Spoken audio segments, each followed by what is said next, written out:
प्रिय मित्रों, स्वागत है आपका आपके अपने चैनल स्टडी विद प्रदीप पे। दोस्तों, जैसा कि आप जानते हैं कि हम लोग निर्णय बैच पहले से चला रहे थे और निर्णय बैच में हम लोगों ने क्लास 11th के यूनिट नंबर फर्स्ट यानी 4 चैप्टर हम लोग पढ़ चुके हैं। आज ये 5वां चैप्टर है और यूनिट नंबर सेकंड है। इसे हम लोग स्टार्ट करने चल रहे हैं निर्णय बैच में। निर्णय बैच में आप जानते हैं टीजीटी, पीजीटी, एलटी, जीआईसी के लोग पढ़ते हैं और इसमें आपकी क्लास 11th की एनसीईआरटी हो रही है। इसके बाद हम लोग वीडियो क्लास सिलेबस के अकॉर्डिंग लेके आएंगे, वो आपको पता है पहले से, मैंने ये सब बातें बता रखी हैं। जो मित्र नए हैं वो जल्दी से चैनल को सब्सक्राइब कर लें और जो लोग पुराने हैं वो बेल आइकन को प्रेस कर लें और लगातार वीडियो देखते रहें। छोटे छोटे वीडियोज हैं। आपका टेट और सी टेट का एग्जाम आपके लिए बहुत इंपॉर्टेंट है, मुझे पता है। उसे ध्यान में रख करके छोटे वीडियोज बनाए जाएंगे 20 मिनट, 25 मिनट, 30 मिनट के, जो आप आसानी से देख सकें और कर सकें। ठीक है। जैसे एग्जाम आपका ओवर होता है यानी दिसंबर के लास्ट तक दोनों पेपर हो जाएंगे, तुरंत आपका वीडियो क्लास 2-2 घंटे के घंटे की क्लासेस आने लगेंगी, जो आपके लिए ज़्यादा इंपॉर्टेंट होंगे। ठीक है। तो बहरहाल अभी आप यहाँ पे थोड़ा सा कनेक्ट करके चलेंगे तो आपको इसका लाभ अवश्य मिलेगा। बाद में आप पूरा नहीं कर पाएंगे, 20-25 मिनट तो आप निकाल ही सकते हैं। अच्छा टारगेट है। एलटी, जीआईसी, टीजीटी, पीजीटी अच्छा टारगेट है, अच्छी जॉब भी है। तो चलिए स्टार्ट करते हैं। अध्याय नंबर 5 है जिसमें हम लोग पढ़ेंगे पुष्पी पादपों की आकार की। सेकंड है अध्याय नंबर 6 जो है पुष्पी पादपों की शारीरी, और उसके बाद है प्राणियों में संरचनात्मक संगठन। ये तीनों चैप्टर अपने आप में बहुत इंपॉर्टेंट है। कारण क्या है कि यहाँ से भी खूब प्रश्न पूछे जाते हैं। ठीक है। आपके टीचटी में भी, एलटी में भी, जीआईसी में आप देखे होंगे काकरोच से, ठीक है, केचुए से खूब प्रश्न पूछे जाते हैं। कोलंबा आपके सिलेबस में ही है, ठीक है, मेढक आपके सिलेबस में ही है। बहुत ज़बरदस्त यहाँ से क्वेश्चन आते हैं। उसी तरह पुष्पी पादपों के आकार की से ज़्यादातर क्वेश्चन किससे आते हैं, आपने पढ़ा होगा, देखा होगा कि जो रूपांतरित मॉडिफाइड रूट, स्टेम और लीफ है, वहाँ से प्रश्न खूब पूछे जाते हैं। तो ये आपके लिए बेटर होने वाला है और इस क्लास को अगर आप एंजॉय करेंगे तो आपको बहुत लाभ भी मिलने वाला है। ठीक है। इन सभी वैज्ञानिकों के बारे में आप चाहें तो पढ़ लीजिएगा, आपकी एनसीईआरटी में दिया गया है। हम लोग डायरेक्ट टॉपिक पे आते हैं। ठीक है। यहाँ आप आ जाइए, देखिए ये दिए गए हैं। सन 1960 में कैथेराइन एसाओ की एनाटॉमी ऑफ सीड प्लांट, बीज पादपों की शारीरिक प्रकाशित हुई थी। इसे, ठीक है, वेबस्टर ऑफ प्लांट बायोलॉजी और इंसाइक्लोपीडिया, ये सब विश्व कोश में रखा गया है। इस सब चीज़ों को छोड़ करके यहाँ पाते हैं।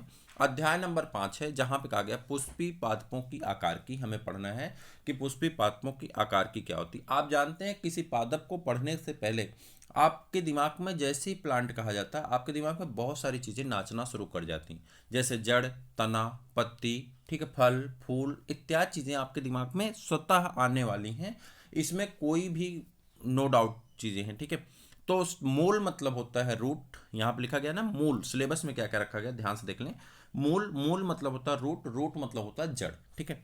दूसरा है तना, तना को स्तंभ भी कहते हैं और स्तंभ, तना मतलब होता है स्टेम। आप सब जानते होंगे, जो लोग इंग्लिश ज़्यादा जानते हैं उनके लिए बता दूं, उसे स्टेम कहा जाता है। पत्ती को लीफ कहा जाता है। पुष्पक्रम इनफ्लोरेसेंस कहा जाता है। पुष्पक्रम को क्या कहते हैं, इनफ्लोरेसेंस कहते हैं। पुष्प फ्लावर कहा जाता है, आप जानते ही हैं। और उसके बाद फल फ्रूट है। उसके बाद सीड बीज को कहा जाता है, आप जानते हैं। उसके बाद कुछ प्रारूपी पुष्पों में पादपों के अर्थ तकनीकी विवरण, कैसे उनका विवरण है, और उसके बाद महत्वपूर्ण फूलों के वर्णन यहाँ पे दिए गए। ठीक है। यद्यपि यहाँ पे अगर हम बात करें तो आपको ये सारी चीज़ें पढ़नी है और कुछ यहाँ पे मिथ हैं। मिथ मतलब झूठी चीज़ें हैं जो हमने बचपन से याद हो गई हैं, उन्हें थोड़ा सा हमें छोड़ना पड़ेगा और उस सही गलत को सही करना पड़ेगा। यहाँ पे चूंकि अगर आप पढ़ा भी रहे हैं, पढ़ भी रहे हैं, या कोई क्लास 11th का स्टूडेंट देख रहा है तो उसके लिए भी ये कुछ चीज़ें मिथ हैं, उसे सही करनी पड़ेगी। जैसे हमें बचपन में सिखाया गया है कि पौधे का वह हिस्सा जो ज़मीन के अंदर होता है उसे जड़ कहते हैं।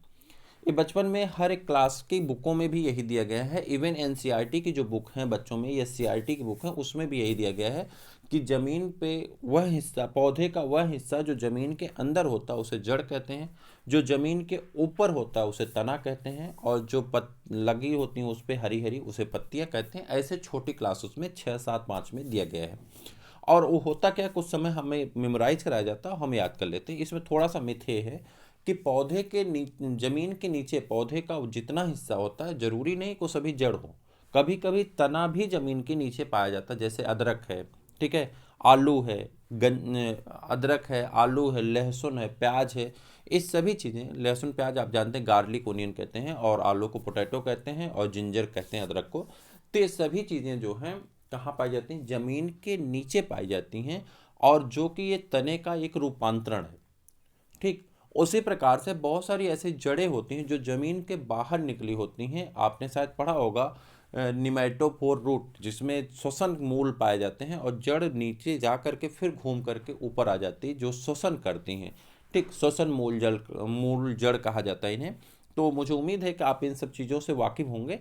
फिर भी हम चैप्टर स्टार्ट करते हैं और आगे की तरफ बढ़ते हैं। पत्तियों में भी आपने जाना होगा कि सरल पत्ती होती है और संयुक्त पत्ती होती है, क्यों होती है वो भी आप जानते होंगे। ठीक है, तो उन सभी चीज़ों को एक एक करके पढ़ेंगे। कोशिश करते हैं कि आज जड़ तना पत्ती तीनों को कवर करेंगे और थोड़ा तेज बढ़ेंगे आगे की तरफ। और उम्मीद है कि आप तक लाइक कर चुके होंगे, अपने मित्रों को शेयर जरूर करिएगा और चैनल को सब्सक्राइब नहीं किए हैं तो कर लीजिए जल्दी से। यद्यप एंजियोस्पर्म, अब एंजियोस्पर्म की बात हम लोग तीसरे क्लास में किए थे कि एंजियोस्पर्म क्या होगा। तो वहाँ पर हमने आपको बताया था प्लांट का जो डिवीजन हुआ था वो अलग अलग सेक्शन में किया गया था। थैलोफाइटा, ब्रायोफाइटा, टेरिडोफाइटा, जिम्नोस्पर्म और एंजियोस्पर्म। याद है 5 ग्रुप में हमने प्लांट को बांटा था। बेंथम होकर क्लासिफिकेशन में भी बटा हुआ है। थैलोफाइटा बेंथम होकर आपके क्लासिफिकेशन बेंथम होकर का आपके सब्जेक्ट में रखा गया, आपके सिलेबस में। ठीक है, तो पहला है थैलोफाइटा जिसमें एल्गी आ जाता है। ठीक है, उसके बाद ब्रायोफाइटा है, आप जानते हैं उसे प्लांट ग्रुप का एम्फीबिया कहा जाता है। टेरिडोफाइटा जहाँ पे स्टील सिस्टम स्टार्ट हो जाते हैं। ठीक है, वस्कुलर बंडल आ जाता है, टेरिडोफाइट्स होते हैं। जिम्नोस्पर्म जिसमें नेकेड सीड पाई जाती है उसे जिम्नोस्पर्म कहते हैं। और एंजियोस्पर्म आप जानते हैं, एंजियोस्पर्म उसे कहा जाता है जिसमें फ्लावरिंग प्लांट होते हैं, इसे आवृतबीजी पौधे भी कहा जाता है। क्लियर है यहाँ तक?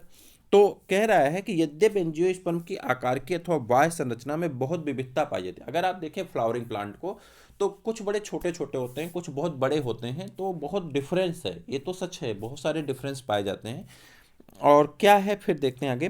फिर भी इन उच्च पादपों में विशाल समूह हमें अपनी ओर आकर्षित करता है। आकर्षित इसलिए करता है ना कि इसमें फ्लावर होता है, तो फूल तो आपको आकर्षित करता ही। अच्छा, फूल में भी बहुत सारी चीज़ें होती हैं कि फूल से आप अपने फीलिंग को बता सकते हैं। आप देखे होंगे फूल से आप अपनी फीलिंग को बता देते हैं। मतलब सफ़ेद फूल किसी को दे दिए तो शांति का प्रतीक है, लाल फूल दे दिए तो प्यार का प्रतीक है, और किसी को काला फूल दे दो, ठीक है, हालांकि है नहीं, हाइब्रिड बनाया गया है, किसी को काला फूल दे दो तो फिर क्या सिचुएशन होगी मैं बताऊंगा नहीं, आप समझ सकते हैं।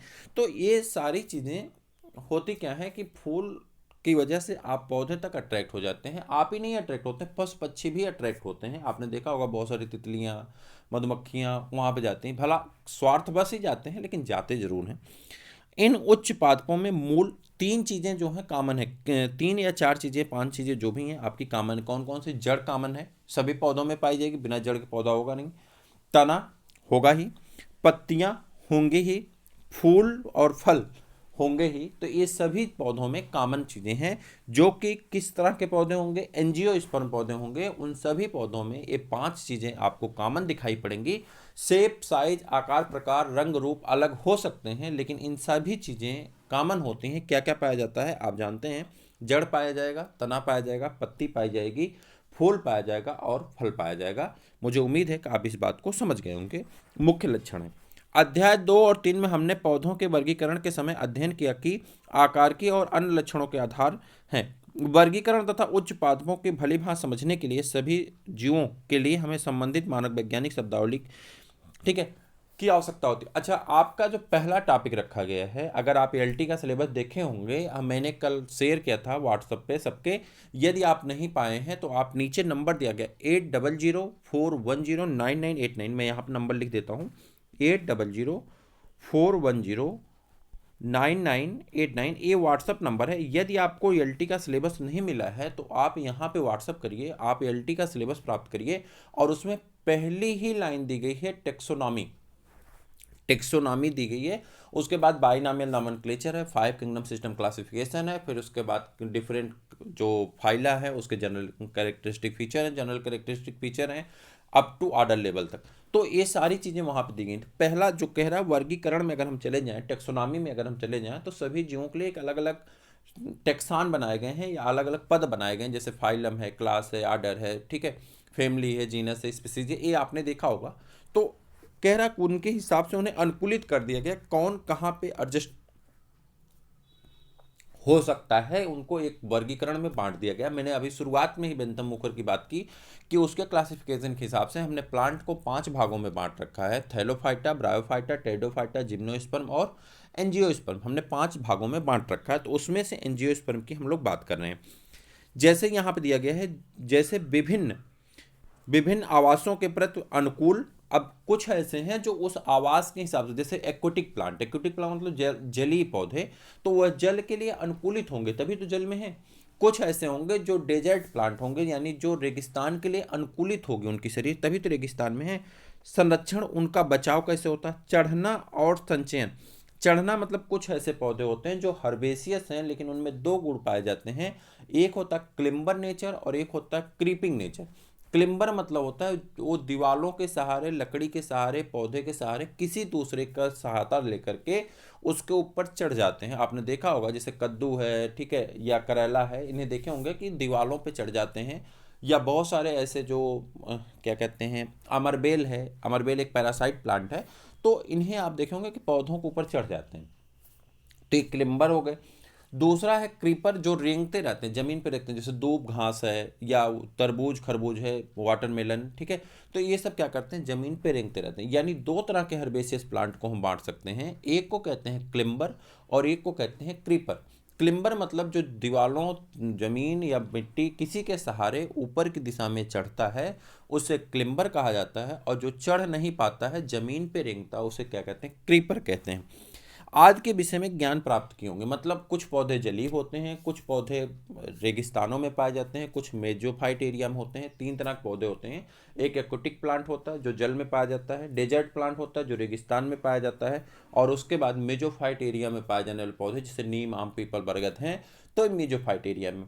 फिर उसमें से पौधों को आपने बांटा था कि कुछ पौधे ऐसे होते हैं जो हर्बेसियस होते हैं, कुछ श्रब होते हैं, कुछ अंडर हर्बेसियस होते हैं, कुछ श्रब होते हैं, और कुछ ट्री होते हैं। हर्बेसियस प्लांट उन प्लांट को कहते हैं जिनमें जड़, तना, पत्ती क्या होता है, होता तो है, लेकिन ये एकदम हरा बना रहता है, मतलब जड़ नहीं लेकिन तना और पत्ती हरी बनी रहती, जैसे बरसीम है, ठीक है, दूब है, मोथा है, ये सभी चीज़ें क्या है, पालक है, इनकी क्या होता है, पूरी बॉडी हरी रहती है और इनमें लकड़ी नहीं पाई जाती। ऐसे पौधों को हम साकी पौधे कहते हैं। उसी में आपका कद्दू, करेला और लौकी ये सब आते हैं, जो कि साकी पौधे के अंतर्गत आते हैं। इनमें एक टेंडेंसी होती है कि दीवारों पे किसी के सहारे चढ़ जाते हैं, चूंकि इसमें टेंड्रिल पाई जाती है। अगर आप देखेंगे पत्ती के पास एक निकला हुआ हिस्सा होता है जो स्प्रिंग की तरह पकड़ लेता है, उसे टेंड्रिल कहा जाता है। टेंड्रिल के सहारे वो दीवारों पे, घरों पे, लकड़ियों पे, पेड़ों पे चढ़ जाते हैं, ठीक है।